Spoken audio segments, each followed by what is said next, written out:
We're here in Lincolnshire and the sugar beet harvest is well underway. I'm here with Tim Harper. How's the harvesting going so far? Well, so far we're very encouraged. It's been an interesting year and an interesting growing season, but we're pleasantly surprised by the yields we are now getting.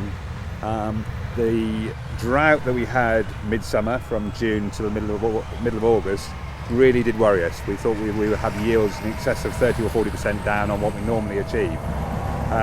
At the moment, with the crops that we're lifting with the sugar content up at 19%, we hope to be somewhere between 10 and 12% below what we would normally average. What's the crop looking like? The crop itself survived very much through the dry period. We've never really lost the full canopy, and the milder conditions that we've had through September and October have put on a lot of root weight. It's not the classic sugar beet that we're normally used to. Perhaps might be described as a sort of beet, more stumpy in its nature, but with the recent rain we're getting on lifting well. And overall we had record yields last year. Yeah. I mean, you're not going to expect record yields, but what sort of yields are you looking at? We're hoping to average out around 70 to 72 tonnes a hectare by the time we finish the campaign. With last year we would have been much higher than that. We averaged out at 93 tonnes a hectare last year, and had one block of land that averaged, quite a substantial block of land that averaged 100 tonnes a hectare.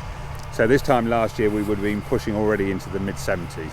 Okay, so although yields are down, you're not too disappointed? No, we're encouraged actually. I'm here with Nick Morris from British Sugar. Now, looking at the crop, is it much different from last year? I would say the difference this year is their higher sugar content.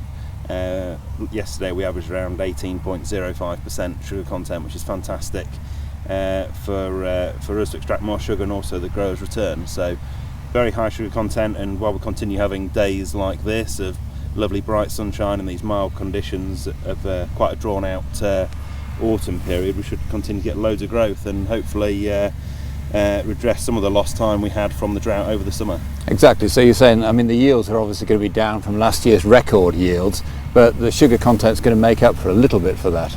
Absolutely, that will help us regain some of the adjusted weight out of the fields and mitigate some of those physical root size reduction in growth that we had throughout the drought period. So genuinely not quite as disappointed as you might have been earlier in the year when we hit the drought? Yeah, we're hugely encouraged. I mean, it could have been really quite serious following the extent of the drought that we had. So to get into these crops and receive really positive yield reports from growers of ranging from 65 to 80 tonne a hectare, depending on the fields that they come from, is really encouraging. Okay, great, thanks very much.